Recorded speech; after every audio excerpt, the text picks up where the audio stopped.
মহারুদ্র বজ্র হনুমান মারুতি।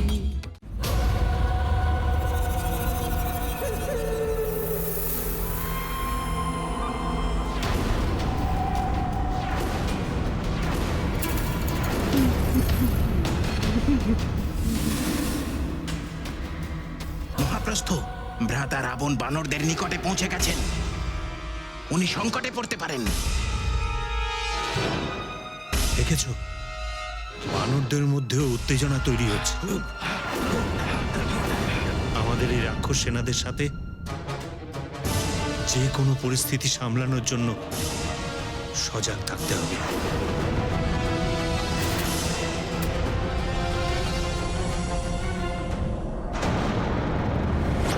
কুম্ভকর্ণ, আমার অনুজ, কত ব্যাকুলতার সাথে আমি তোমার জন্য প্রতীক্ষা করছিলাম। শীঘ্র বলুন ভ্রাতাশ্রী, এমন কে আছে যার কারণে লঙ্কা আজ সংকটে? আপনার এই অনুজের ধর্ম হলো নিজের জ্যেষ্ঠ ভ্রাতার আদেশ পালন করা। এই কুম্ভকর্ণ যাবে ওই যুদ্ধে, আর ওই নর আর বানর সেনাকে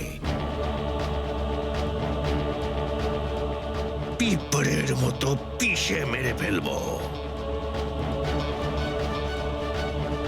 আগামী সূর্যোদয় বিনাশের অন্ধকার ঢেকে দেব ওই নর আর ওই বানর সেনাদের উপর। কুম্ভকর্ণ আমার ভ্রাতা! কুম্ভকর্ণ আমার ভ্রাতা!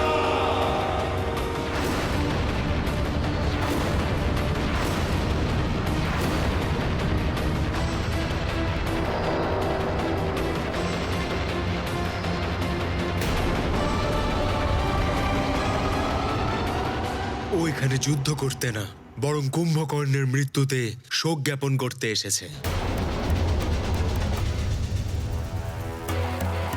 না, এটা হতে পারে না।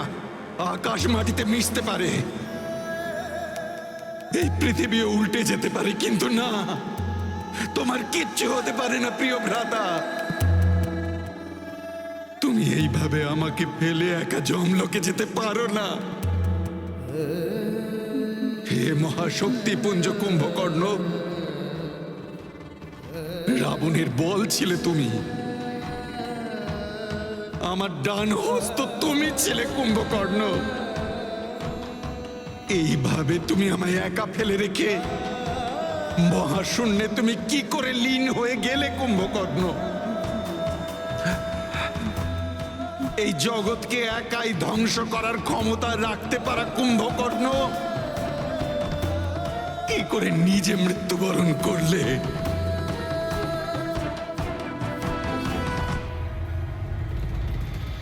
মৃত্যুবরণ করেননি উনি,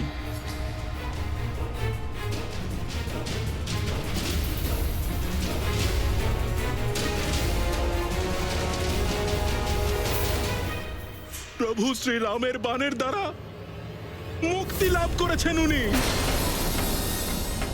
এই ভয়টাই পেয়েছিলাম আমি, আপনাকেও সাবধান করেছিলাম বারবার, কিন্তু আপনি তো ধাক্কা মেরে আমায় রাজসভা থেকে বের করে দিয়েছিলেন। আজ কুম্ভকর্ণের এই মৃত্যুর জন্য দায়ী একজন, আর সেটা হলে তুমি। তুমি হলে সেই রাজদ্রোহী বিভীষণ।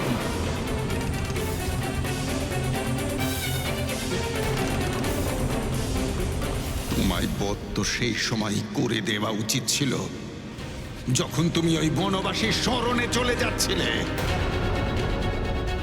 আমার ভাই কুম্ভকর্ণ মৃত পড়ে রয়েছে, আর তুমি এখনো জীবিত।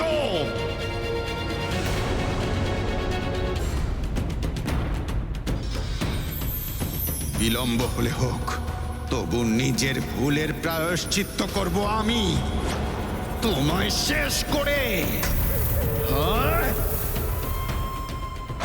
দাঁড়াও রাবণ,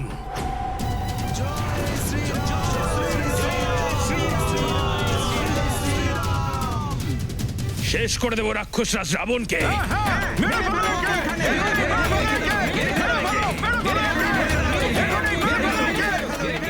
আমরা সম্পূর্ণভাবে প্রস্তুত আছি আক্রমণের জন্য। হনুমান, হনুমান, শেষ করে দাও একে। শেষ করে দিন একে। শেষ করে দিন একে। রাবণ নিজের ভাইয়ের মৃত্যুতে শোক জ্ঞাপন করতে এসেছে। এই মুহূর্তে ওর উপরে আক্রমণ করাটা অনুচিত হবে। হ্যাঁ, হনুমানের বক্তব্য সম্পূর্ণ নীতিসঙ্গত।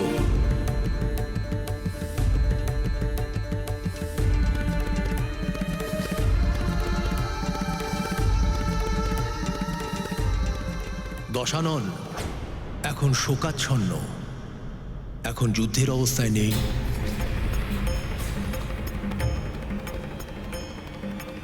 রাবণ, কুম্ভকর্ণ বীরের মর্যাদা পেয়েছে।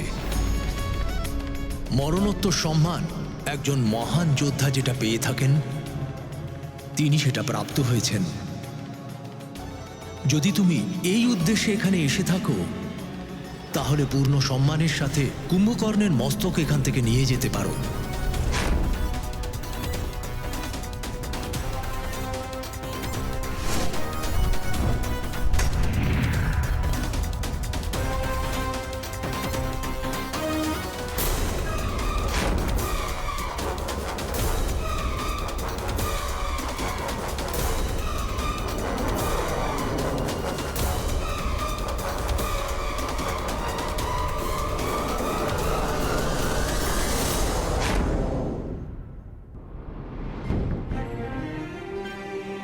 রাবণ, তোমার মহাপরাক্রমশালী ভাইয়ের মৃত্যু হয়েছে।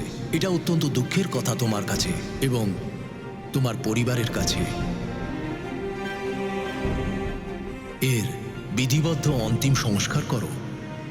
আমি এই মুহূর্তে যুদ্ধে তোমাকে আহ্বান করব না। এর অন্ত্যেষ্টির জন্য কাল আমাদের পক্ষ থেকে যুদ্ধবিরতি থাকবে।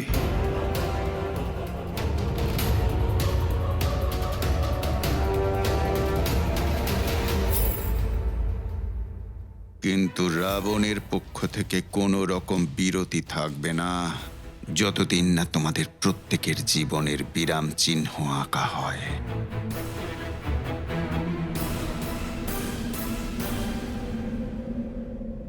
প্রভুর উদারতার জন্যে ওনাকে একবার ধন্যবাদ তো বলে যাও রাবণ।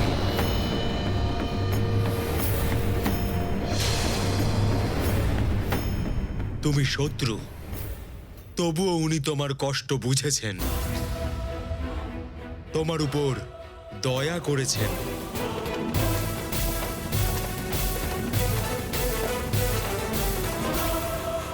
দয়া? হাহ! দয়ার পাত্র নির্বল হয় বানর, আর রাবণ নির্বল নয়। রাবণের হৃদয়ে তোমাদের প্রত্যেকের প্রতি দয়া নয়, ঘৃণা আছে, ঘৃণা।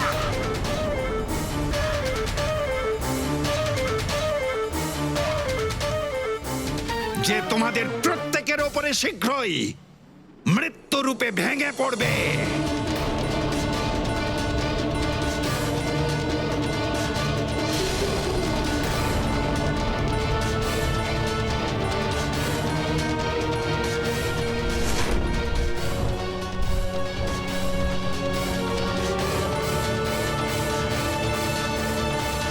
প্রভু, ভ্রাতা কুম্ভকর্ণের শেষকৃত্যের জন্য আপনি যে উদারতা এবং সহনশীলতা দেখালেন, আমি তার জন্য আপনার কাছে চিরকৃতজ্ঞ রইলাম। যদি আপনি অনুমতি দেন, তবে আমি ভ্রাতা কুম্ভকর্ণের শেষকৃত্যের অনুষ্ঠানে অংশগ্রহণের জন্য একবার লঙ্কায় যেতে চাই। মহারাজ বিভীষণ, ওখানে গেলে আপনার প্রাণের সংশয় হতে পারে। কিন্তু নিজের ভাইয়ের শেষকৃত্যে না যাওয়াও তো মহারাজ বিভীষণের কাছে অত্যন্ত পীড়াদায়ক।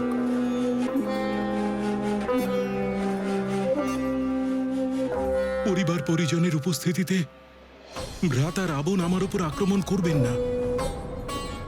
শুধু আপনার অনুমতি চাই প্রভু। এতে আপনার অধিকার রয়েছে মহারাজ বিভীষণ। আমি আপনাকে কি করে আটকাতে পারি? কিন্তু লঙ্কেশ রাবণের থেকে নিজের সুরক্ষার ব্যাপারে সাবধান থাকবেন।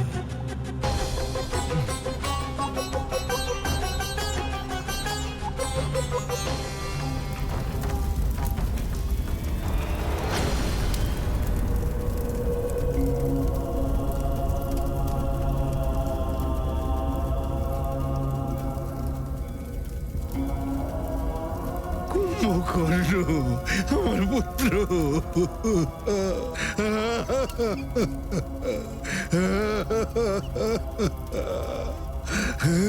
শক্ত রাখুন নিজেকে।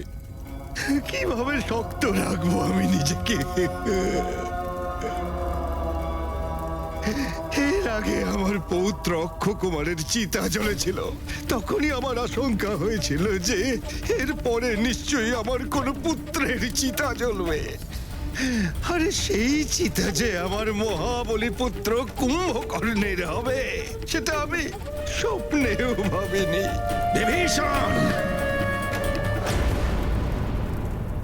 তুমি ফিরে আসার দুঃসাহস কি করে করলে? এখনই এই মুহূর্তে চলে যাও এখান থেকে, তা না হলে এক ভাইয়ের সঙ্গে অন্য ভাইয়েরও মৃত্যুসজ্জা অবিলম্বে সাজিয়ে ফেলবো আমি।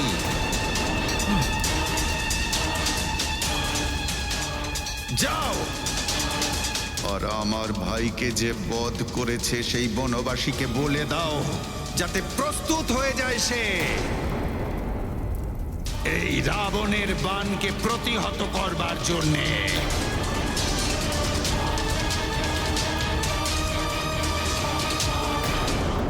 যাও, থামো রাবণ। ওই বনবাসী আমার পুত্রকে হত্যা করেনি, করেছ তুমি রাবণ। তুমি করেছ আমার সন্তানকে হত্যা। তোমাকে আমি অনেক বুঝিয়েছিলাম, বলেছিলাম সেটাকে ফিরিয়ে দাও, সন্ধি করো রামের সঙ্গে, কিন্তু তুমি কারোর কথা শোনোনি। সুখের নিদ্রায় শুয়েছিল আমার পুত্র কুম্ভকর্ণ, তুমি তাকে অসময়ে জাগিয়ে কালের মুখে সঁপে দিয়েছ রাবণ। তোমার পাপের সাজা শেষে পেল কিনা ও? তোমার মা মূর্ছিত হয়ে আছেন, নিজের পুত্রকে অন্তিম দর্শন পর্যন্ত করতে পারেননি। এক পুত্রের জন্য নির্গত না হওয়া অস্ত্র অন্য পুত্রের ক্ষেত্রে অভিশাপ হয়ে না ঝরে। তুমি মহাজ্ঞানী, তাই না রাবণ? এটুকু জ্ঞান নিশ্চয়ই তোমার আছে যে সন্তানের মৃত্যুতে পিতা মাতার বুক থেকে ঝরে পড়া সন্তাপ অভিশাপের মতো সর্বনাশ ডেকে আনতে পারে। সর্বনাশ হবে, ওই নর আর ওই বানর দলের সর্বনাশ হবে। এবার এই মিথ্যা দম্ভ তুমি ছাড়ো রাবণ, এখনো সময় আছে। বন্ধ করো এই বিনাশ। এই যুদ্ধবিরতির অবসরের সুযোগ নিয়ে যাও, আর শ্রীরামচন্দ্রের কাছে ক্ষমা চেয়ে সীতাকে সসম্মানে সঁপে দাও। মহারাজ লঙ্কেশ, একটা অশুভ সংবাদ আছে। রাজকুমার নিরন্তক বানরদের হত্যা করতে করতে দ্রুত গতিতে বানররাজ সুগ্রীবের দিকে এগোচ্ছিলেন, কিন্তু অঙ্গদের সঙ্গে হওয়া সম্মুখ সমরে উনি বীরের মৃত্যুবরণ করেছেন। আর মহারাজ, ওই মহাবলী বানর হনুমান রাজকুমার দেবান্তককেও হত্যা করেছে। আর মহারাজ, মহোদর আর মহাপ্রস্থ নল আর নীলের হাতে মৃত্যুবরণ করেছেন।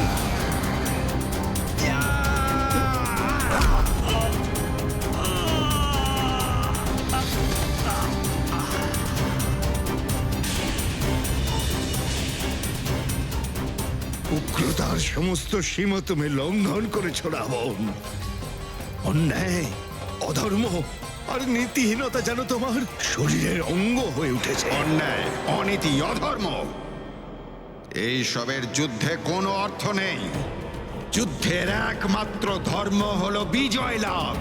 থামো রাবণ, তোমার এই অহংকার ভাঙার জন্যে আর কত বলি চড়াবে তুমি?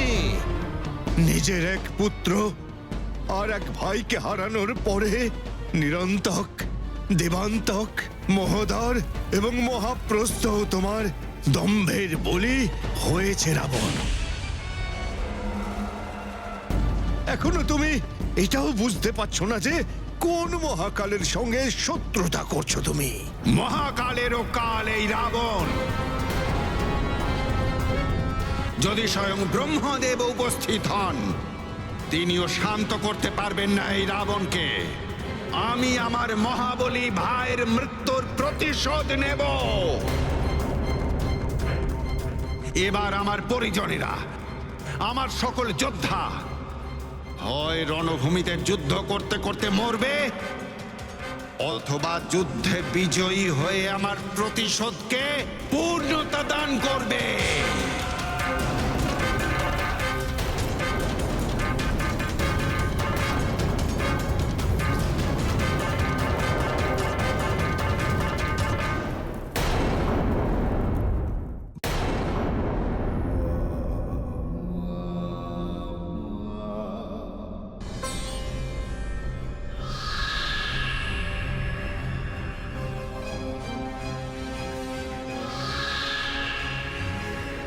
এবার আমার পরিজন, আমার সকল যোদ্ধা হয় যুদ্ধে মৃত্যুবরণ করবে, নয় যুদ্ধে বিজয়ী হয়ে আমার প্রতিশোধকে পূর্ণতা দান করবে।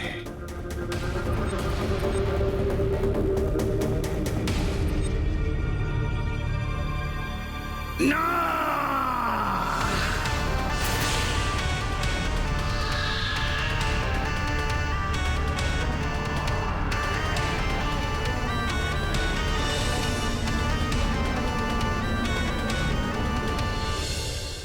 এবার আর কে বাকি রয়েছে ওই নর আর বানরের কাছ থেকে প্রতিশোধ নেওয়ার জন্যে?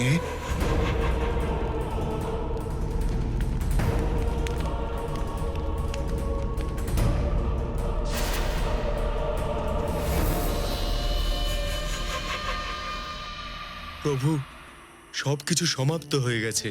এবার শুধু রাবণ আর মেঘনাদই বাকি আছে রাক্ষস যোদ্ধাদের মধ্যে।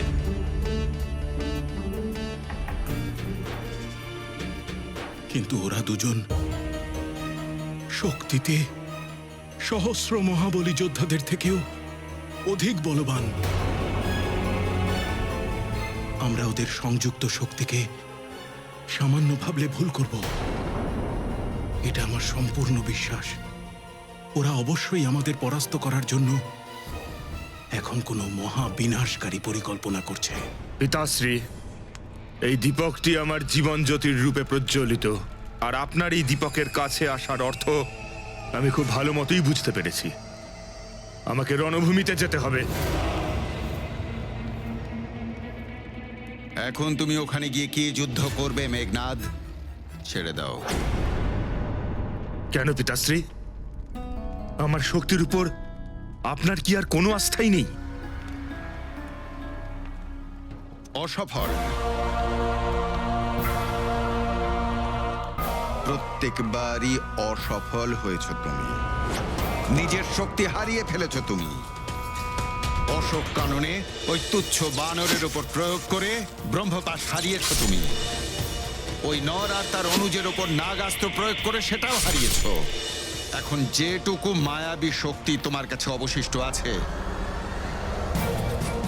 তা দিয়ে কি তুমি আদৌ ওদের সম্মুখীন হতে পারবে? আপনি ভাববেন না যে আমি নিরুৎসাহী হয়ে পড়েছি। আপনার মতো প্রতিশোধের আগুন আমার হৃদয়ে দাউ দাউ করে জ্বলছে। আর আপনার বিশ্বাস ফিরে পাওয়ার জন্য আপনার সম্মুখে এসে দাঁড়িয়েছে এই মেঘনাদ, সবকিছু করতে প্রস্তুত। সবকিছু? হ্যাঁ পিতাশ্রী, যে কোনো কাজ, যাতে আপনি প্রসন্ন হন।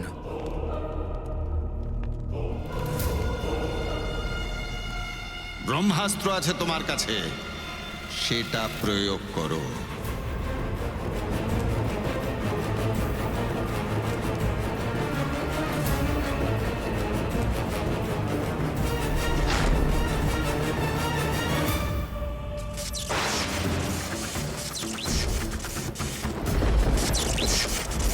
যদি আমি ব্রহ্মাস্ত্র প্রয়োগ করি, তাহলে তা সর্বপ্রথম যাবে অন্তরিক্ষে, যেখানে নবগ্রহের সংস্পর্শে এসে এই ব্রহ্মাস্ত্র আরো ঘাতক, আরো শক্তিশালী হয়ে উঠবে। এবং তারপরেই তীব্র গতিতে পৃথিবীর দিকে ফিরে আসা এই ব্রহ্মাস্ত্র পৃথিবীতে আছড়ে পড়ে ধ্বংসলীলা চালাবে।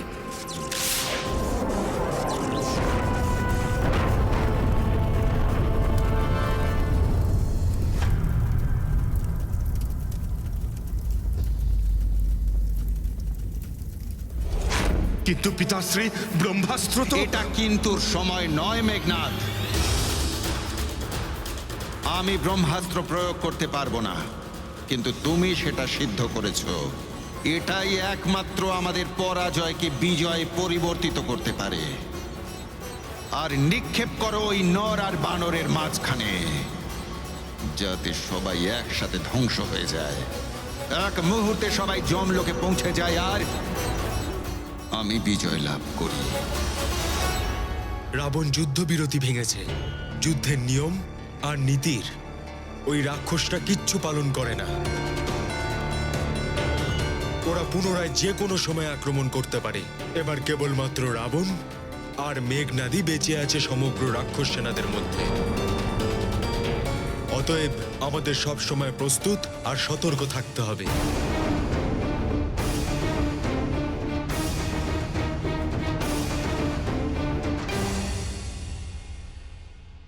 স্বার্থ আর অহংকার ব্যক্তিকে প্রকৃতপক্ষে চেনার শক্তি ক্ষীণ করে দেয়। For more updates, subscribe to our channel, click the show links and enjoy watching the videos.